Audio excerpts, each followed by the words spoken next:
Good day, everyone. Welcome to G Class 101 in collaboration with Miss Shy.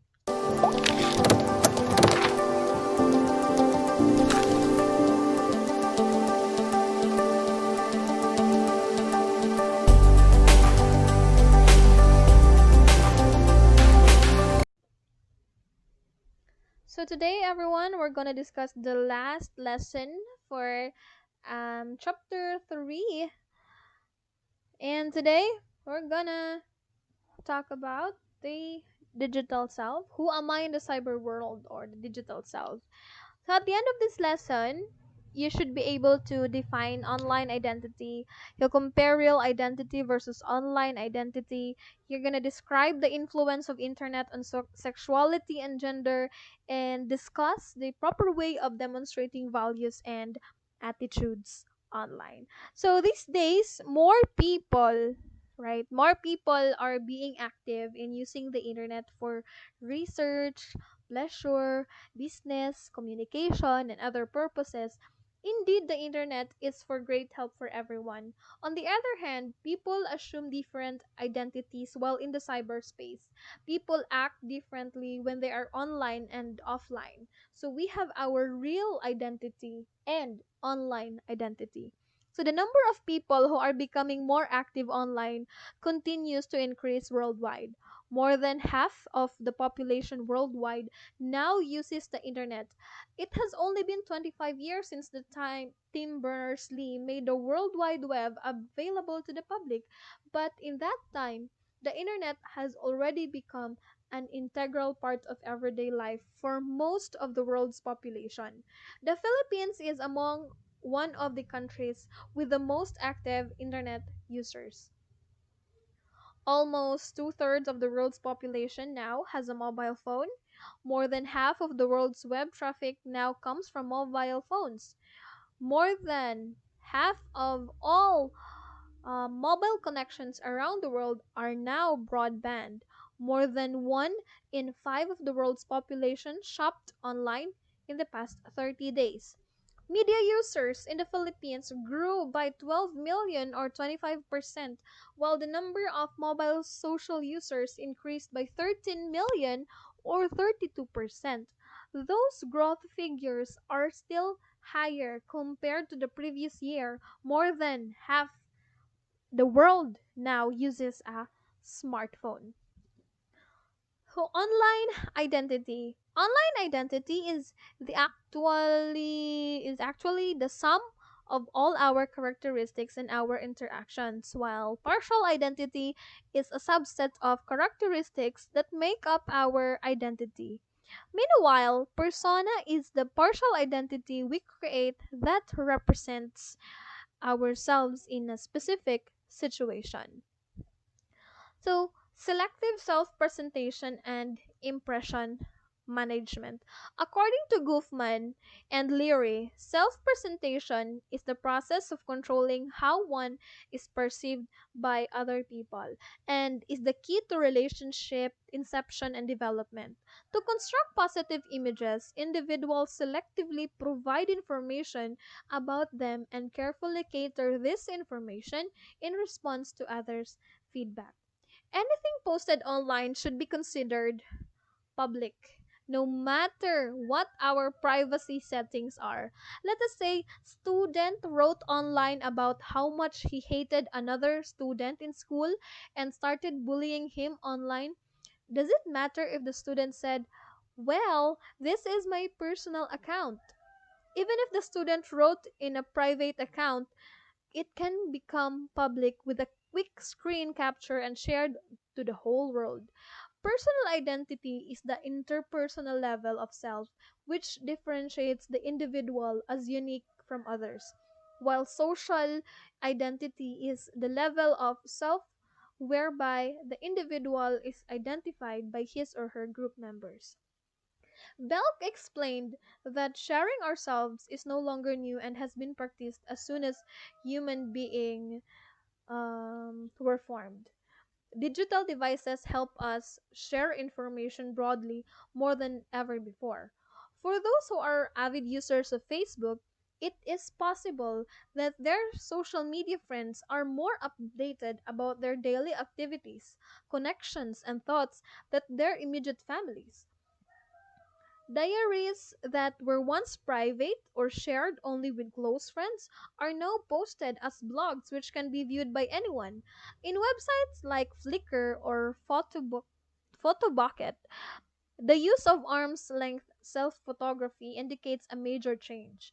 In older family albums, the photographer was not often represented in the album, whereas with arm's length photos, they are necessarily included. In addition, the family album of an earlier era has become more of an individual photo gallery in the digital age. As Quartz mentioned, we have entered the extraordinary era of self portraiture. Meaning, what do we mean by this portraiture? According by Squares, um, blogs and web pages have been continuously used for greater self reflection and self presentation. And Facebook and other social media applications are now a key part of self presentation for one sixth of humanity. As a result, researchers and participants become concerned with actively managing identity and reputation and warn against the phenomenon of oversharing. And sometimes people become unaware of the extent of information they share online. They forget to delineate what can be shared online and what should not. Furthermore, it provides a more complete narration of self and gives people an idealized view of how they would like to be remembered by others. And many teenagers, as well as some adults, share even more intimate details with their partners, like passwords. This could be an ultimate act of intimacy and trust, or ultimate expression of paranoia and distrust with the partner.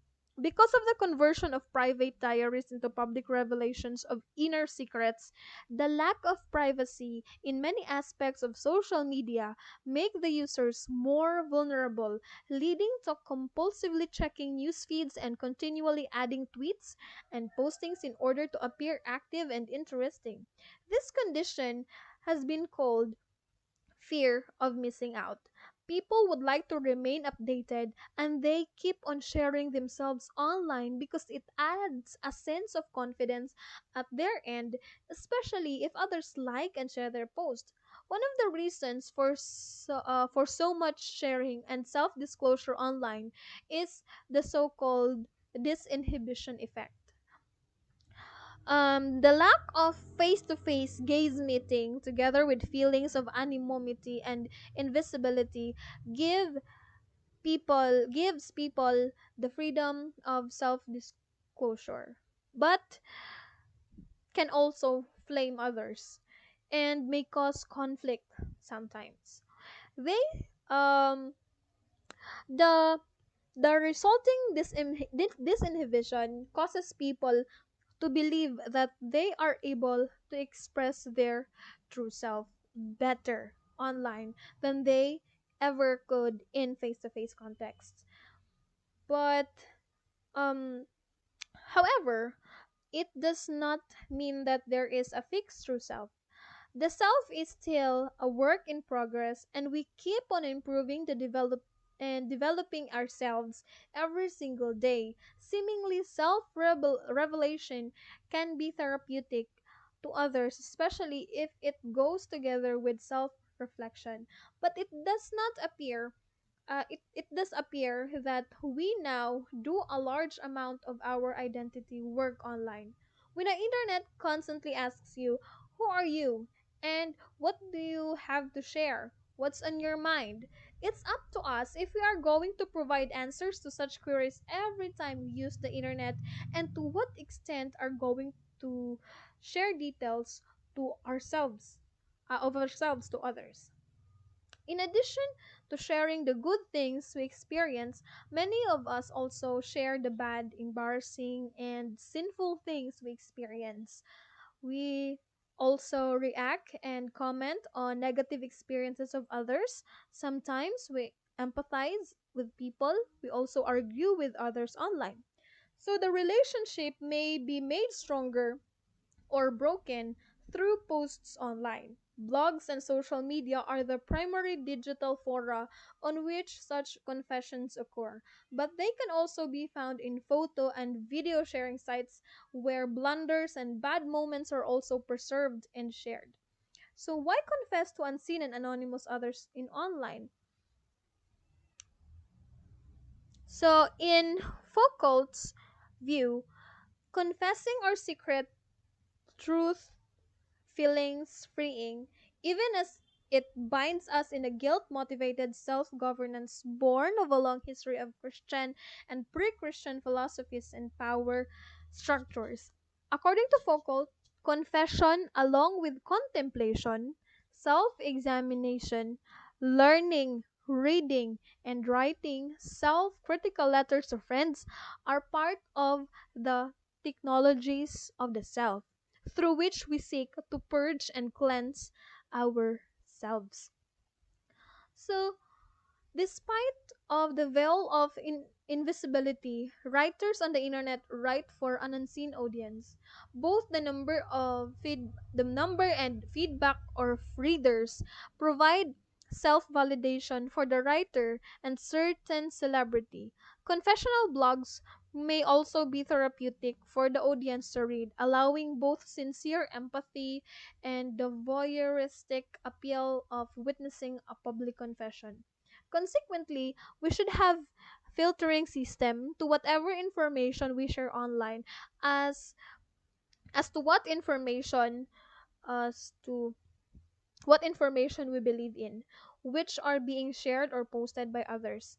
We should not look at online information carefully, whether they are valid and true before believing and promoting them. So, in the same way, we should also think well before we post or share anything online in order to prevent conflict, arguments, and cyberbullying and to preserve our relationships with others.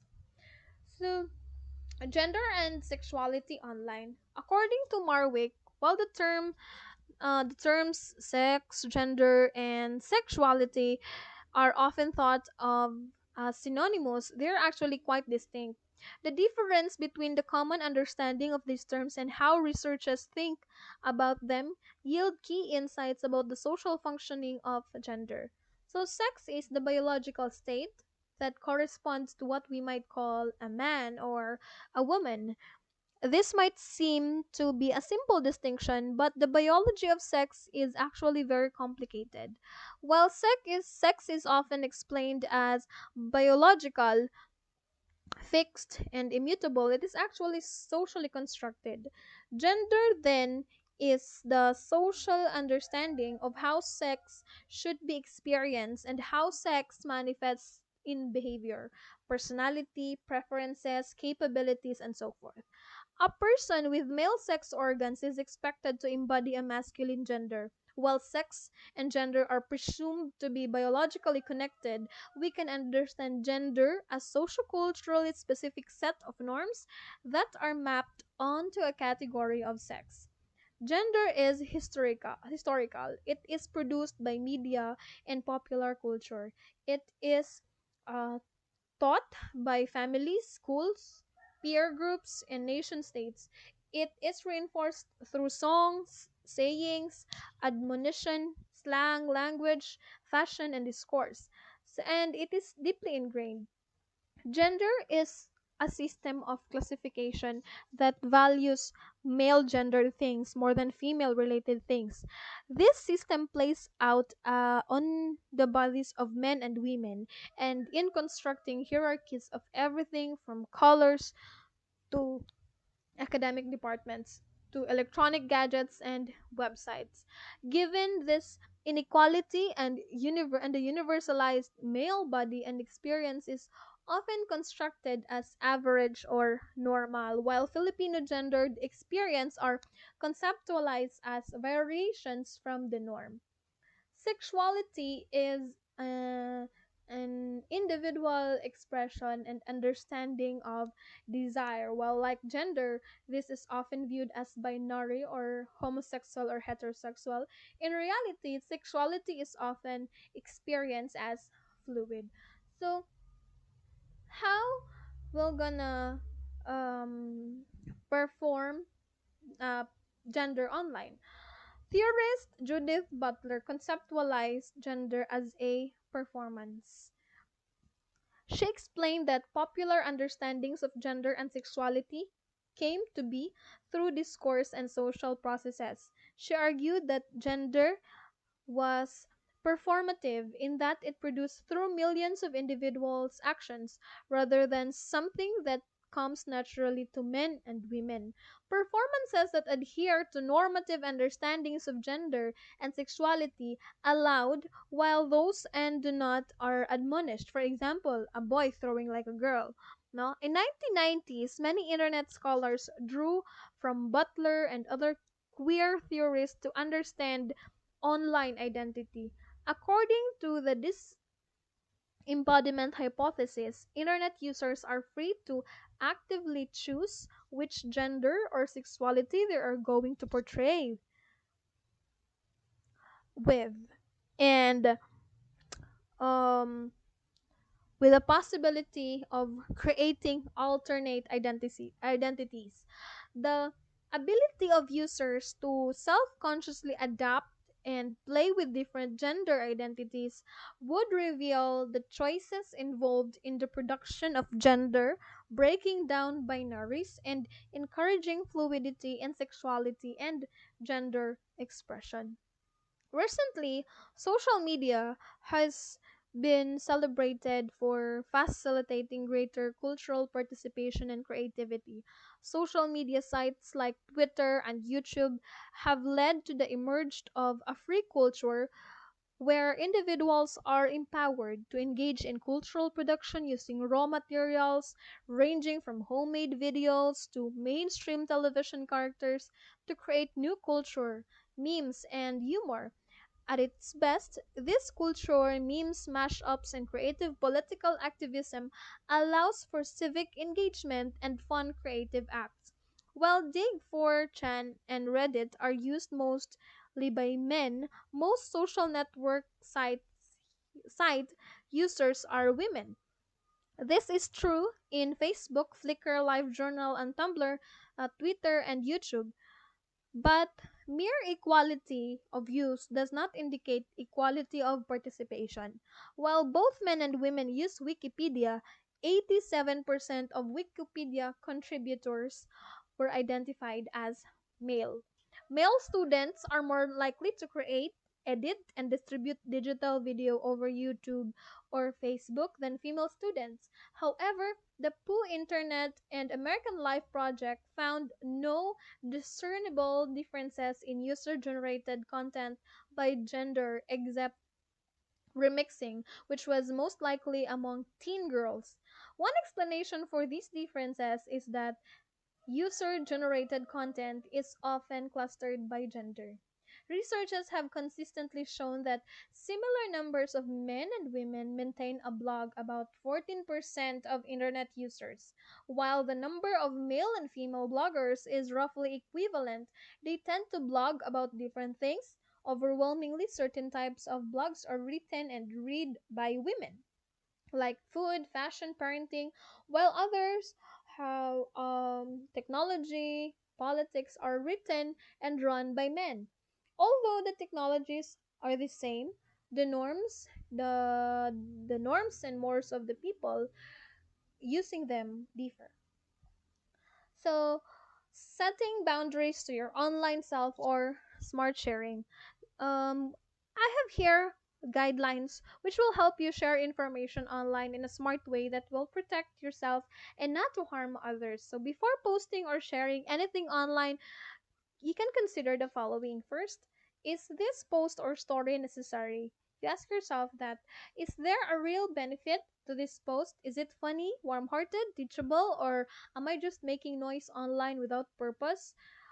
Have we as a family or parent or child resolve this issue, an issue that is still being worked out at home, or one that is either vulnerable or highly emotional, should be made public? Is it appropriate? Does it stay within the boundaries of our family values?